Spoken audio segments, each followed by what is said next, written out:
Olá, seja muito bem-vindo a mais um vídeo aqui no nosso canal. Desta vez, papo de quinta, para a gente refletir um pouquinho mais detalhadamente sobre aquelas mensagens que eu deixo quase que diariamente lá no canal do WhatsApp Reflexões do Caldenassi. Muito obrigado pela sua atenção, que para mim é sempre sinal de prestígio. Vamos então às mensagens. A primeira dela, deixada no dia 1º de agosto, diz o seguinte: as crenças que desenvolvemos se tornam para nós a prisão das certezas superficiais. As dúvidas nos levam à busca pela verdade e à profundidade do mergulho no conhecimento. As crenças, elas são feitas de dogmas, ou seja, de doutrinas que não podem ser questionadas, simplesmente devem ser aceitas. Por isso, a vida construída com base nas crenças sempre será de superficialidade, enquanto que as dúvidas, elas sempre impulsionará o indivíduo à busca pela verdade. Com isso, ele vai aos poucos desenvolvendo vida interior e ganhando profundidade, vai mergulhando então no conhecimento, porque a partir do questionamento ele vai mergulhando nos fatos, ele vai compreendendo os fatos e isso vai lhe gerar, então, o conhecimento, algo que as crenças não permitem. A segunda mensagem foi deixada no dia 6 de agosto e ela diz o seguinte: crescer implica em aprender e todo aprendizado implica provas. Assim sendo, devemos aprender pela reflexão ou encarar as provações com ânimo de aprendiz. A vida é uma grande escola. A vida é cíclica, reiterativa e pedagógica. Ou seja, os ciclos dela se abrirão e se fecharão e se reiterarão, ou seja, se repetirão, no sentido de nos ensinar cada vez mais a ter uma visão mais profunda sobre a vida. Então, por isso que crescer implica em aprender e todo aprendizado implica em provas. Né? Vamos lembrar da escola, né? Quando a gente entra lá na primeira série, a gente passa por uma série de ensinamentos, de vivências, e aí vem a prova. Né? Somos então provados para ver se nós aprendemos aquele conteúdo que a professora nos ensinou. A vida é assim. Será que nós estamos aprendendo pela reflexão? Existem dois modos básicos de aprendizagem na vida. Um, pela reflexão, ou seja, olhar para os outros e aprender com as reflexões que eles fizeram, que nos deixaram, ou seja, existem inúmeros filósofos, inúmeras personalidades de alta estatura moral, intelectual e espiritual que viveram e que nos deixaram mais ou menos um caminho a seguir. Então, se nós seguirmos esse caminho, se nós refletirmos e aprendermos com a experiência deles, nós, obviamente, não precisaremos passar pelas provações. Como nós não somos dados à reflexão, então nós estamos fadados a vivenciar, a experienciar, a ser provados. E aí, sendo provados, precisamos ter ânimos de aprendiz, para não cairmos no vitimismo, né? Ficarmos achando que somos os grandes azarados, que na loteria do azar nós fomos premiados para sofrer. Pelo contrário, devemos olhar para cada provação e buscar extrair dela a lição que ela está nos trazendo, para que num próximo ciclo, se essa aprovação for reiterada, nós já tenhamos um ferramental para passar por ela de forma mais tranquila, mais confortável. A terceira mensagem foi deixada no dia 11 de agosto e diz o seguinte: a vida nada mais é que um sonho sonhado para que nós possamos reconhecer o todo em nós e para o expressarmos plenamente. Essa mensagem é linda, eu gosto muito dela. Imagine a areia da praia, você com o dedo faz um sulco, ao lado você faz outro sulco, e aí você fica olhando para esses dois sulcos, né?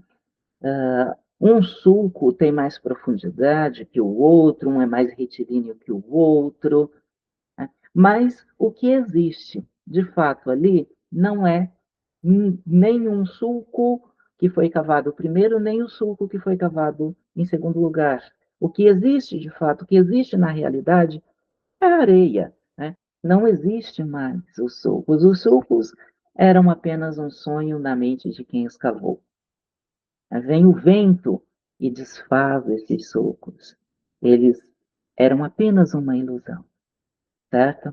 O que existe de fato e na realidade, o que sempre existiu e sempre existirá ali, é a areia. Isso é importante que a gente entenda e compreenda para que a gente possa viver em maior harmonia com o universo. Nós nos individualizamos de tal maneira que ficamos centrados nos nossos problemas, na nossa vidinha, e esquecemos que nós estamos conectados ao todo, né? Que cada ser na manifestação é apenas uma célula desse corpo chamado universo, e nós estamos, obviamente, conectados com todos. Entre o meu ser e o outro, o ser do outro, não existe um não ser. Tudo o que existe é somente o ser. Então, o problema do outro é também o meu problema, e o meu sofrimento é também o sofrimento do outro. É nesse sentido que a vida nada mais é que um sonho, uma ilusão. E esse sonho, ele é sonhado para que nós possamos reconhecer que o meu serzinho não existe, que o serzinho do outro não existe, e que o que existe na verdade é o ser do todo apenas. Então, entre eu e o outro, só existe o ser. E para que então a gente, de posse desse reconhecimento e dessa compreensão, possamos expressar plenamente esse grande ser, que é o todo.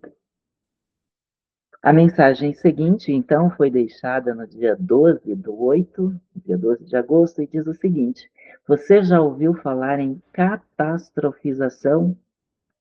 É o ato de, mediante as situações da vida, só ver o lado negativo e, além disso, hiperestimar o problema. Infelizmente, nós somos culturalmente levados, né, pela família, pela escola, pela igreja, pelo Estado, a ver muito mais o lado negativo das coisas, né? A ver os problemas. E isso chama-se catastrofização. Ou seja, eu vejo as catástrofes da vida e deixo de ver, deixo de prestar atenção no lado negativo, positivo da vida, nas coisas boas, nos fatos positivos que de minuto a minuto acontece com a gente. E a gente, por viver muito individualizado, muito mergulhado em si mesmo, muito em si mesmado, muito cheio de si, a gente tende a hiperestimar os problemas que a gente vê nessa catastrofização da vida. Certo? Eu, por exemplo, passei por essa situação, minha professora de flauta doce, Renata Pereira, do Quinta Essência, um dia ela virou para mim e disse assim, Cláudio, nessa semana você vai, durante a semana, anotar 3 coisas boas que acontecem com você no seu dia. E aí eu fui fazer esse exercício e eu não estava entendendo muito bem o que queria dizer isso, né? E eu percebi que eu não prestava atenção nos pontos positivos que aconteciam comigo no meu dia, que eu só olhava o negativo, que eu hiperestimava esse negativo, esses problemas, e eu só falava sobre eles. O meu assunto era a catastrofização, né? Então, a partir desse exercício proposto pela minha professora de flauta, é que eu criei consciência de que eu centrava a minha atenção nos pontos negativos, nos problemas que aconteciam comigo e deixava de observar que minuto a minuto coisas maravilhosas estavam acontecendo comigo todos os dias. O simples fato de acordar de manhã vivo, né, já é a maior dádiva que a gente pode ter na manifestação. Né? O universo nos deu de presente mais um dia para a gente tentar ser humano, tentar construir virtudes, valores e sabedoria, né? E tentar justificar a vida, porque talvez no dia anterior a gente não tenha conseguido, e isso é maravilhoso. Então, devemos voltar a nossa atenção para o fato de que a vida não é caos, a vida é cosmos, a vida não é uma catástrofe de maneira alguma. A mensagem seguinte foi deixada no dia 14 de agosto e diz o seguinte: a vida definida como o tempo e espaço que compreende o período entre o nascer e o morrer é tão somente uma ilusão. Logo, na vida, o corpo que nasce e morre é ilusório, porém, a consciência que nele navega é eterna, não nasce e jamais morrerá. Essa reflexão eu fiz nesse dia, ao lembrar da minha avó, do meu avô e dos queridos que já se foram, né? E sentir a presença deles, sentir a energia deles. Né? Tudo na natureza se transforma, né? E isso vale para nós. O nosso corpo, ele se transforma em outra coisa na natureza. Então, tudo o que nasce e o que morre é uma ilusão. A vida do corpo na matéria, a vida da matéria é uma ilusão. Ou seja, se nasceu, está implicado da morte. Então, isso é ilusório. Agora, a energia que navega, que vitaliza, que dá a consciência individualizada. Isso jamais morrerá. O que nós chamamos de eu individual, de ego, de eu espiritual, de eu superior, isso jamais morrerá. Ou seja, aquilo que somos em essência estará aí para sempre. Então, temos ciclos de vida manifestada, né? Esse período que compreende o entre nascimento e morte, e depois, então, essa nossa energia continuará viva no cosmos. Né? Energia não se dissipa, não se desfaz, ela é eterna. E isso me traz um conforto muito grande. A mensagem seguinte, do dia 15 de agosto, diz o seguinte: as coisas são de duas ordens. Nos ensina a filosofia, uma que não controlamos e outra que está no nosso controle. Devemos aprender a identificar o caráter das coisas e, assim, não gastar energia com o que não podemos controlar. Eu considero que esse foi um dos maiores ensinamentos que eu aprendi desde 2021 até hoje.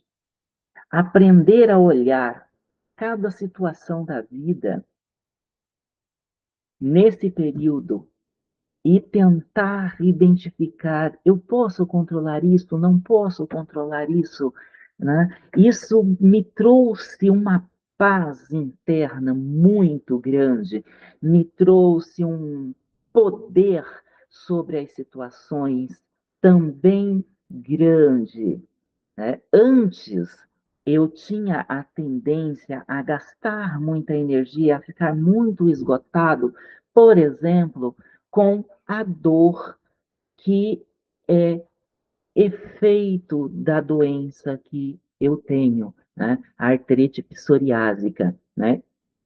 O diagnóstico inicial foi de artrite reumatoide, porém sempre tive psoríase, né, psoríase invertida, que me afeta também a palma da mão e a planta dos pés, e minha artrite foi decorrente disso. Porém, devido a um período em que a psoríase estava com sintomas muito discretos, o diagnóstico foi feito de artrite reumatoide.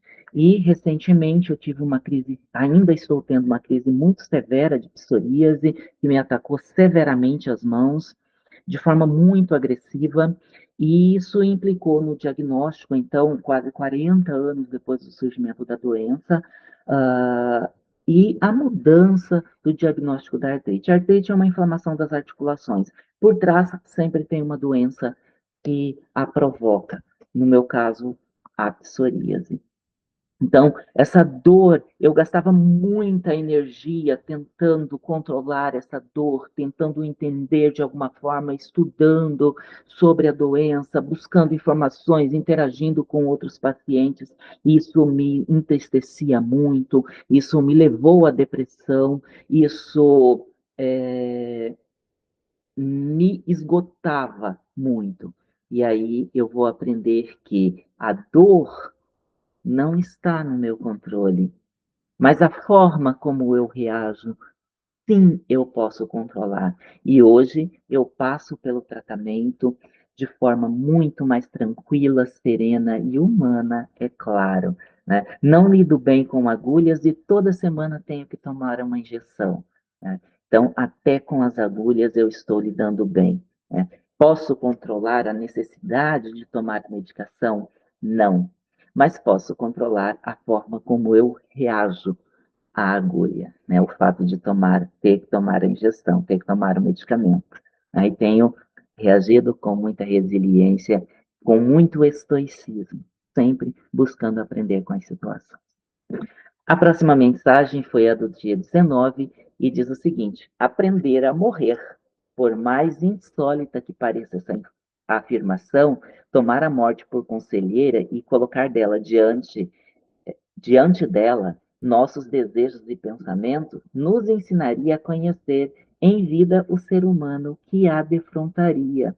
Eu gosto muito de pensar, né, principalmente no finalzinho do dia, o Cláudio que viveu hoje é o Cláudio que eu gostaria que acontecesse quando que estivesse real, quando a morte chegar para mim, me defrontasse.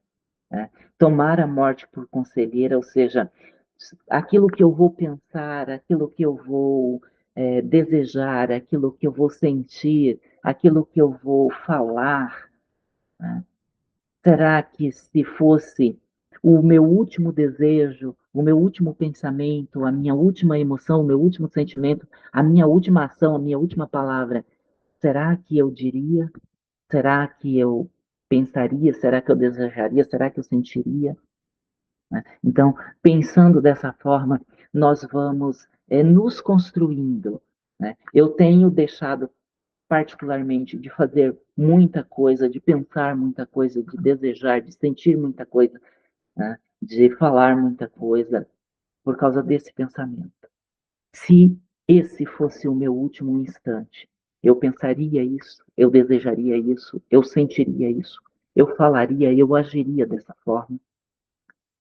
Acho que é um procedimento que nos ajuda sobremaneira a nos tornarmos mais humanos, porque, como eu venho dizendo, virar o bicho é muito fácil. O ser humano dá um trabalho gigantesco. Né? Compreender intelectualmente isso é muito fácil, mas agir, transformar em prática é extremamente difícil.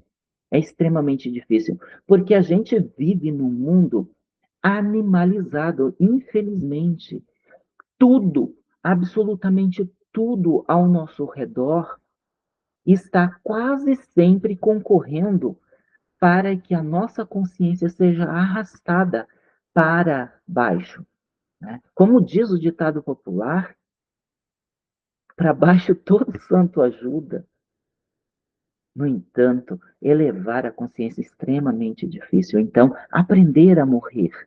Cada instante que nós vivemos precisa ser de aprendizado, para que quando nós formos morrer, né, quando a morte chegar na nossa frente, a gente não sofra, a gente faça a passagem com extrema tranquilidade, a gente deixe de existir nesse plano com extrema tranquilidade, que a gente possa, então, diante da morte, dizer: eu construí o ser humano que eu queria ter construído, eu fiz tudo, absolutamente tudo, que concorria para a manifestação de um ser humano pleno, cheio, repleto de virtudes, valores e sabedoria.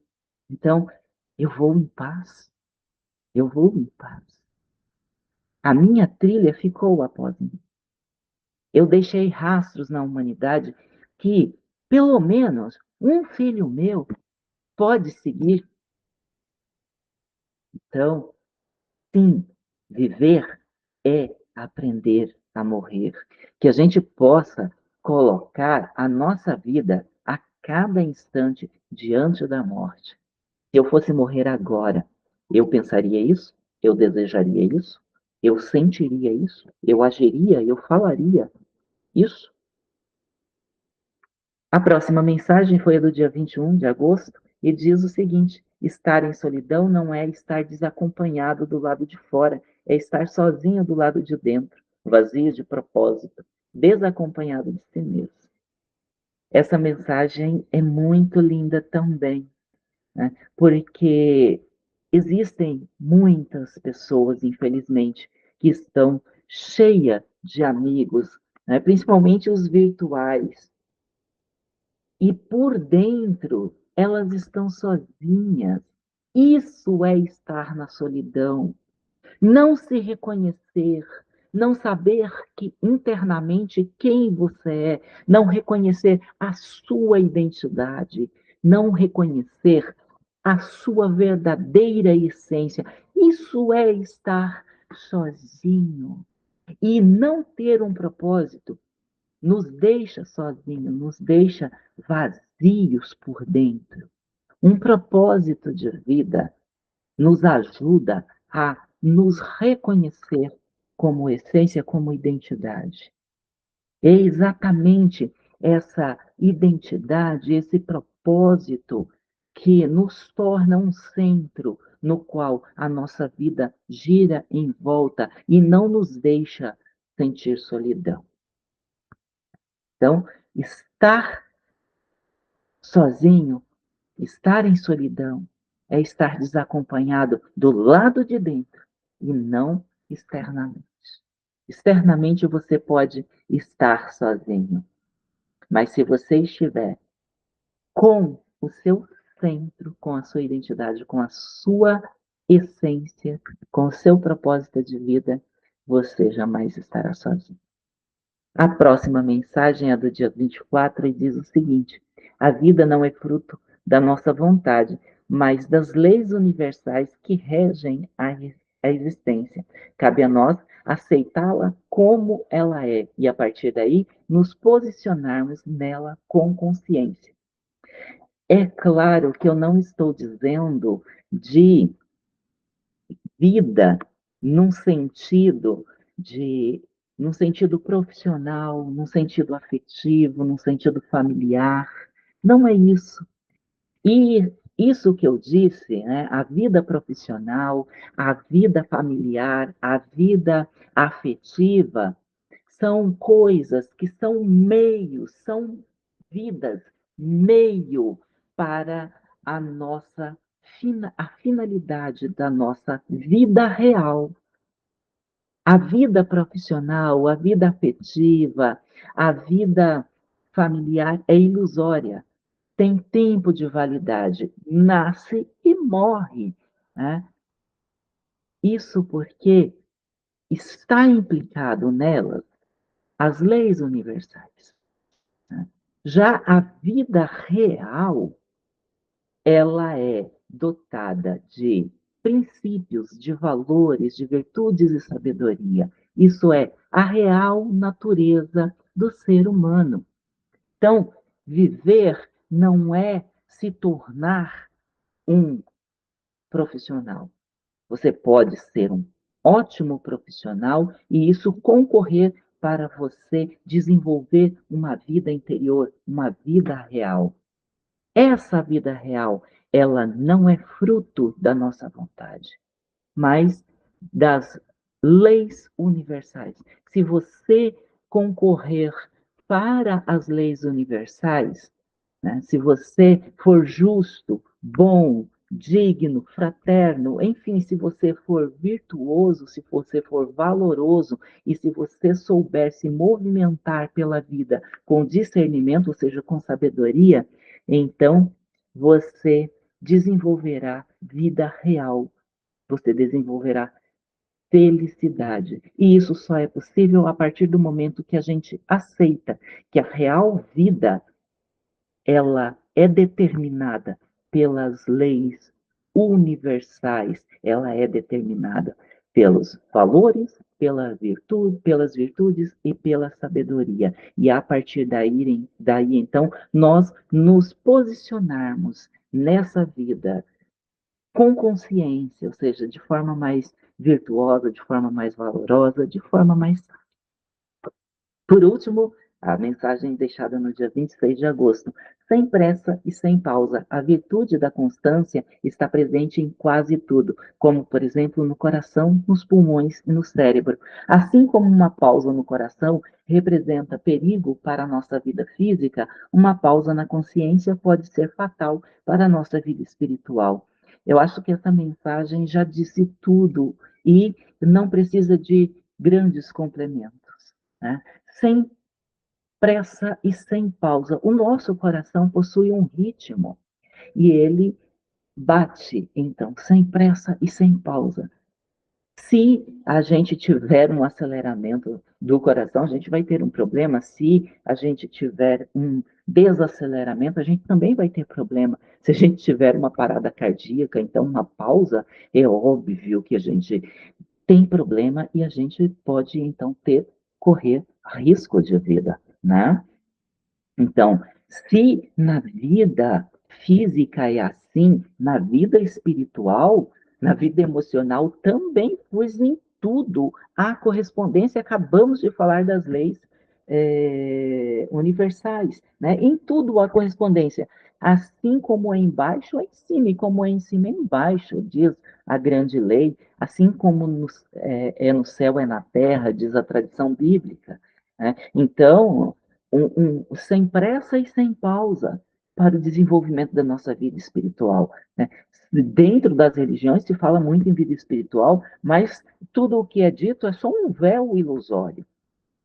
A vida espiritual real está muito aquém do que é desenvolvido dentro das religiões, infelizmente, né? Então, sem pressa e sem pausa, como o nosso coração que bate num ritmo sem pressa e sem pausa, o nosso emocional deve vibrar também sem pressa e sem pausa, de forma equilibrada, assim como a nossa espiritual, a nossa vida espiritual também deve avançar de forma equilibrada, sem pausa, sem pressa. Esse deve ser o ritmo.